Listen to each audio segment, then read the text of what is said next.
المائدہ آیت نمبر 64 ترجمہ۔ اور یہودی کہتے ہیں کہ خدا کا ہاتھ تو زنجیر سے بندھا ہوا ہے، انہی کے ہاتھ بندھے ہوئے ہیں اور وہ اس بات کی وجہ سے رحمت الہی سے دور ہیں، جبکہ اس کی قدرت کے دونوں ہاتھ کھلے ہیں، وہ جس طرح سے چاہے بخشتا ہے اور خرچ کرتا ہے۔ اور یہ آیت جو تجھ پر تیرے پروردگار کی نازل ہوئی ہے، ان میں سے بہت سوں کے طغیان اور کفر کو بڑھا دیتی ہے، اور ان کے درمیان ہم نے قیامت تک کے لیے دشمنی اور عداوت ڈال دی ہے۔ اور جب بھی انہوں نے جنگ کی آگ روشن کی، خدا نے اسے خاموش کر دیا، اور وہ زمین میں فساد کے لیے کوشاں رہتے ہیں، اور خدا فساد کرنے والوں کو دوست نہیں رکھتا۔ تفسیر۔ اس آیت میں یہودیوں کی ناروا اور گناہ آلودہ باتوں کی ایک مثال پیش کی گئی ہے، جبکہ گزشتہ آیت میں کلی طور پر ان کی ایسی باتوں کی طرف اشارہ کیا گیا تھا۔ اس کی وضاحت کچھ اس طرح ہے کہ تاریخ نشاندہی کرتی ہے کہ یہودی ایک زمانے میں اوج قدرت میں تھے۔ اس وقت کی اہم آباد دنیا کے ایک حصے پر ان کی حکومت تھی۔ حضرت داؤد علیہ السلام اور حضرت سلیمان بن داؤد کے زمانے کو بطور نمونہ پیش کیا جا سکتا ہے۔ بعد میں بھی زور و شور سے ان کی قدرت اور طاقت موجود رہی، لیکن ظہور اسلام کے ساتھ ہی خصوصاً حجاز میں ان کی قدرت کا آفتاب ڈوب گیا۔ بنی نذیر، بنی قریظہ اور خیبر کے یہودیوں سے پیغمبر اکرم صلی اللہ علیہ وسلم کی جنگوں کے باعث وہ انتہائی کمزور ہو گئے۔ اس موقع پر ان میں سے بعض نے اپنی گزشتہ قدرت و عظمت کو مد نظر رکھتے ہوئے استہزاء اور مذاق کے طور پر کہا کہ خدا کا ہاتھ تو زنجیر سے بندھا ہوا ہے اور وہ ہم پر بخشش اور نوازش نہیں کرتا۔ بعض مفسرین نے کہا ہے کہ یہ بات کہنے والا اخناس بن ازور تھا، جو بنی کنیکہ کا سردار تھا، اور بعض نے نباش بن قیس کا نام لکھا ہے۔ چونکہ دوسرے بھی اس کی گفتگو سے راضی تھے، لہٰذا قرآن نے اس بات کی ان سب کی طرف نسبت دی ہے اور فرمایا ہے، یہودیوں نے کہا ہے کہ خدا کا ہاتھ زنجیر سے بندھا ہوا ہے۔ توجہ رہے کہ ید عربی میں کئی معانی میں استعمال ہوتا ہے۔ اس کا ایک معنی ہاتھ ہے، دوسرا نعمت، تیسرا قدرت، چوتھا سلطنت و حکومت اور پانچواں تسلط ہے۔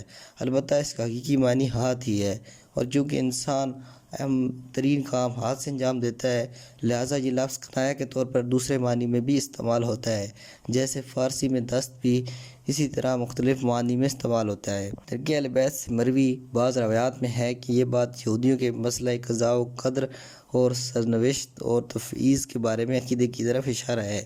ان کا یہ نظریہ تھا کہ ابتدائے خلق میں خدا نے تمام امور کا تعین کر دیا ہے، اور جسے انجام پانا چاہے وہ گویا انجام پا چکا ہے، اور خدا خود بھی اس میں تبدیلی نہیں کر سکتا۔ البتہ آیت کے ذیل میں بھی ہے کہ جیسے آئے گا، یہ عبارت پہلے معنی کی تائید کرتی ہے۔ البتہ دوسرا معنی بھی پہلے معنی کی طرف ہی ایک راستہ ہے، کیونکہ جب ان کی زندگی درم برہم ہو گئی ہے اور ان کا اقبال کا ستارہ ڈوب گیا ہے، تو ان کا خیال تھا کہ یہ ان کی تقدیر میں تھا، جیسے بدلا نہیں جا سکتا، کیونکہ یہ انجام تو شروع سے معین ہو چکا ہے، اور عملی طور پر خدا کا ہاتھ بندھا ہوا ہے۔ خدا تعالیٰ ان کے جواب میں پہلے تو اس عقیدے کی مذمت کرتا ہے۔ فرمایا گیا ہے ان کے ہاتھ زنجیر سے بندھے ہوں اور اس سے ناروا بات کی وجہ سے وہ رحمت سے دور ہوں۔ اس کے بعد اس غلط عقیدے کے بطلان کے لیے ارشاد ہوتا ہے، خدا کے دونوں ہاتھ کھلے ہیں، وہ جس طرح چاہتا ہے اور جس پر چاہتا ہے لطف اور عنایت کرتا ہے۔ اس کام میں کوئی مجبوری ہے، نہ وہ عوامل طبی و فطری کے جبر کا محکوم ہے، اور نہ وہ جبر تحریکی کا پابند ہے، بلکہ اس کا ارادہ ہر چیز سے برتر اور ہر چیز میں نافذ ہے۔ یہ امر قابل توجہ ہے کہ یہودیوں نے لفظ ید مفرد استعمال کیا ہے، لیکن خدا نے ید کو تثنیہ کے طور پر استعمال کیا ہے۔ فرماتے ہیں، اس کے دونوں ہاتھ کھلے ہوئے ہیں۔ یہ دراصل تاکید مطلب بھی ہے، اور اللہ تعالیٰ نے انتہائی جواز و بخشش کے لیے لطیف کنایہ بھی، کیونکہ جو ذات زیادہ سخی ہو دونوں ہاتھ سے بخشش کرتی ہے۔ اس کے علاوہ دو ہاتھوں کا ذکر قدرت کاملہ کے لیے بھی کنایہ ہو سکتا ہے، اور شاید یہ مادی اور معنوی یا دنیاوی اور اخروی نعمتوں کی طرف بھی اشارہ ہو۔ پھر ارشاد ہوتا ہے، یہاں تک کہ ان کی گرفتار اور عقائد سے پردہ کشائی کرنے والی یہ آیت ان پر مثبت اثر مرتب کرنے کی بجائے اور انہیں غلط اس راستے سے باز رکھنے کی بجائے ان میں سے بہت سوں کو ہٹ درمی کے چکر میں ڈال دیتی ہے، اور ان کا طغیان اور کفر مزید بڑھا جاتا ہے۔ لیکن ان کی ان ناروا باتوں، عقائد، طغیان و کفر میں ہٹ درمی کے بدلے خدا نے اس جہاں میں بھی ان کے لیے سخت سزا مقرر کی ہے، اور وہ یہ ہے کہ ان کے درمیان قیامت تک کے لیے دشمنی اور عداوت ڈال دی ہے۔ پھر ارشاد ہوتا ہے یہاں تک کہ ان کی گفتار اور عقائد سے پردہ کشائی کرنے والی یہ آیت ان پر مثبت اثر مرتب کرنے کے بجائے انہیں غلط راستے سے باز رکھنے کی بجائے ان میں سے بہت سوں کو ہٹ دھرمی کے چکر میں ڈال دیتی ہے اور ان کی طغیان اور کفر مزید بڑھ جاتا ہے۔ لیکن ان کی ناروا باتوں، عقائد اور طغیان اور کفر میں ہٹ دھرمی کے بدلے خدا نے اس جام میں بھی ان کے لیے سخت سزا مقرر کی ہے، اور وہ یہ کہ ان کے درمیان قیامت تک کے لیے دشمنی اور عداوت ڈال دی ہے۔ عداوت اور بغضاء سے کیا مراد ہے؟ اس سلسلے میں مفسرین میں اختلاف ہے، لیکن اگر ہم یہودیوں کی موجودہ استثنائی اور ناپائیدار صورتحال سے قطع نظر کر لیں، تاریخ میں ان کی در بدر اور پراگندگی کی زندگی کو ملحوظ نظر رکھے تو ہمیں معلوم ہوگا اس خاص تاریخی کیفیت کا ایک اہم عامل ان میں اتحاد، عزم اور ارادے کی پختگی کا فقدان تھا، کیونکہ اگر ان میں اتحاد اور عزم اور صمیم ہوتا تو اتنی طویل تاریخ میں بھی وہ اس طرح سے در بدر اور منتشر اور بدبخت نہ رہتے۔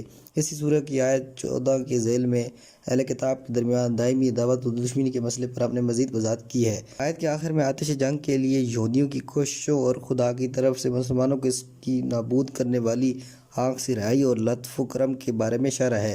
ارشاد ہوتا ہے جب انہوں نے آتش جنگ بھڑکائی تو خدا نے اسے خاموش کر دیا اور تمہیں اس سے محفوظ رکھا۔ یہ حقیقت میں پیغمبر اکرم صلی اللہ علیہ وسلم کی پراعجاز زندگی کا ایک نقطہ ہے، کیونکہ یہودی حجاز کے تمام لوگوں کی نسبت زیادہ طاقتور اور جنگی امور سے زیادہ آشنا تھے۔ ان کے پاس نہایت محکم قلعے تھے، اس کے علاوہ ان کے پاس مالی وسائل بھی بہت تھے جن سے وہ جنگوں میں کام لیتے تھے، یہاں تک قریش ان کی مدد حاصل کرنے میں کوشش کرتے تھے۔ اوس و خزرج میں سے ہر قبیلہ ان سے پیمان، دوستی اور جنگی معاہدے کی کوشش کرتا تھا۔ اس کے باوجود ان کی طاقت کا زعم اس طرح ٹوٹا کہ کوئی اس کے بارے میں سوچ بھی نہ سکتا تھا۔ بنی نذیر، بنی قریظہ اور بنی قینقاع کے یہودی خاص حالات کی وجہ سے جلاوطنی اختیار کرنے پر مجبور ہو گئے۔ خیبر قلعوں میں رہنے والے اور فدق کے یہودیوں نے ہتھیار ڈال دیے، یہاں تک کہ حجاز کے بیابانوں میں رہنے والے یہودیوں نے بھی عظمت اسلام کے سامنے گھٹنے ٹیک دیے۔ نہ صرف یہ کہ وہ مشرکین کی مدد نہ کر سکے بلکہ خود بھی مقابلے سے کنارہ کش ہو گئے۔ قرآن مزید کہتا ہے وہ ہمیشہ روئے زمین میں فتنہ فساد کے بیج بونے کی کوشش کرتے ہیں، جبکہ خدا فساد کرنے والوں کو پسند نہیں کرتا۔ اس بنا پر قرآن ان پر کبھی نسلی اور خاندانی حوالے سے کوئی اعتراض نہیں کرتا، بلکہ قرآن کی تنقید اور سرزنش کا معیار اور نمونہ وہ اعمال ہیں جو ہر شخص اور گروہ انجام دیتا ہے۔ بعد کی آیت میں ہم دیکھیں گے کہ ان تمام چیزوں کے باوجود قرآن نے ان کے لیے راہ حق کی طرف لوٹ آنے کی راہ کھلی رکھی ہوئی ہے۔ والسلام علیکم ورحمۃ اللہ۔